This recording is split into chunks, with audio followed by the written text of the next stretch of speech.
Vamos então começar o capítulo 13, análise mental. Nós vamos ver aqui que eles estão chegando, passa um pouquinho da meia-noite, eles estão chegando na casa da Antonina, o Clarencio, o André e o Hilário, para auxiliarem o Leonardo, que é o vô da Antonina que se encontra ali na casa. Então nós vamos ver que o Clarencio pede ao Leonardo que ele faça uma prece. E o Leonardo coloca que ele não lembra mais das orações de infância. Então o Clarencio ternamente coloca a destra sobre a fronte de Leonardo e faz uma prece, rogando ao Mestre Jesus que auxilie o trabalho que eles vão desenvolver ali, junto às lembranças e à mente de Leonardo. Aí nós vamos ver que eles colocam, o Clarencio coloca para o André e para o Hilário, que o Leonardo precisa lembrar da vida passada dele. Ele precisa das lembranças que marcaram tanto e que trazem tanta culpa para ele. Então nós vamos ver o Clarencio colocando aqui para o André e para o Hilário. A corrente de força devidamente dinamizada no passe magnético arrancá-lo-á da sombra anestesiante da amnésia. Estão falando aqui do passe que o Clarencio ministrou no Leonardo. Poderemos então sondar-lhe o íntimo com mais segurança. Assistido por nossos recursos, a memória dele regredirá no tempo, informando-nos quanto à causa que o retém junto da neta, aclarando-nos ainda sobre prováveis ligações que nos conduzirão à chave do socorro em benefício dele mesmo. Aí nós vamos ver o Hilário perguntando se é tão fácil assim as memórias serem relembradas.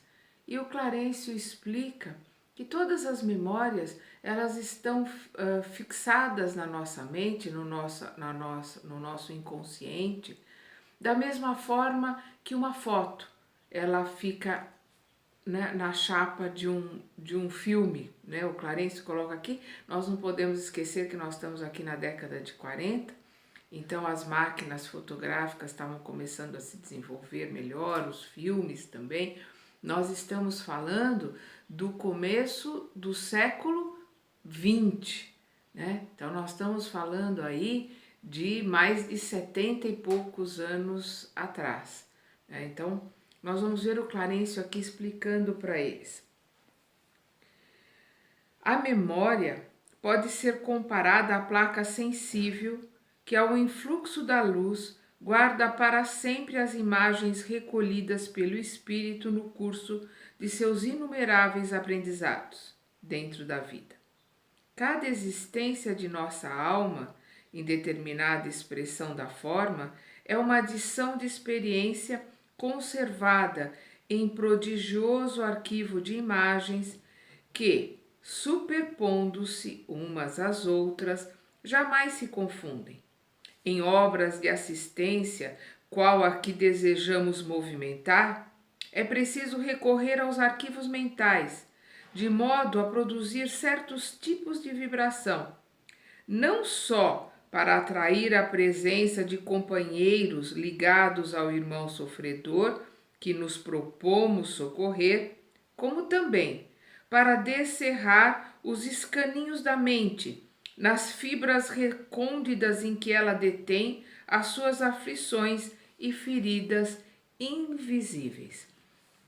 Então nós vamos ver aqui o Clarencio explicando da necessidade de fatos serem relembrados, né? De se desfiar esse novelo que existe na mente, aí no caso do Leonardo, com todas as suas passagens, com todas as suas minúcias, para que possamos entender o que está acontecendo e possamos desenrolar essa história para o nosso aprendizado, porque essa é a ideia do André Luiz.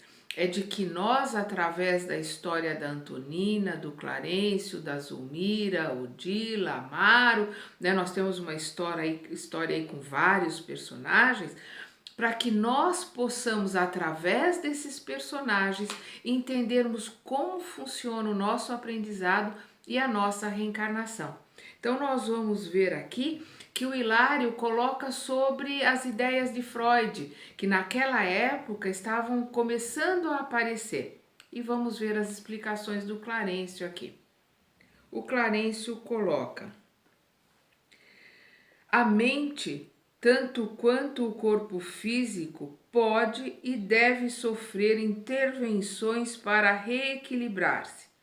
Mais tarde, a ciência humana evolverá em cirurgia psíquica, tanto quanto hoje vai avançando em técnica operatória, com vistas às necessidades do veículo de matéria carnal. No grande futuro, o médico terrestre desentranhará um labirinto mental com a mesma facilidade com que atualmente extrai um apêndice condenado.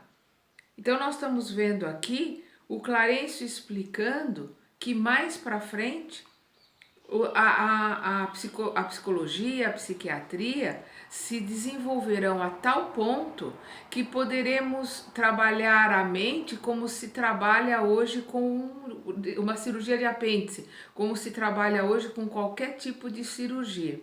E nós vamos ver aqui o Clarencio explicando da necessidade de se juntar o conhecimento da psique, com o conhecimento da mente, junto com o conhecimento das vidas passadas e do perispírito, para que o trabalho possa desenvolver. Aí sim nós vamos ver o Clarencio falando sobre Freud.